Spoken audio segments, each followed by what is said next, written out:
sinayo terus dinuti supaya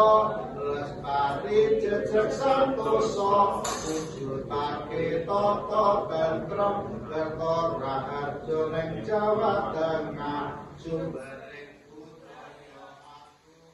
lestari strategi wawasan identitas Jawa Tengah Pancagatra ideologi Pancasila nindakake demokrasi Pancasila ekonomi laksana ake pasal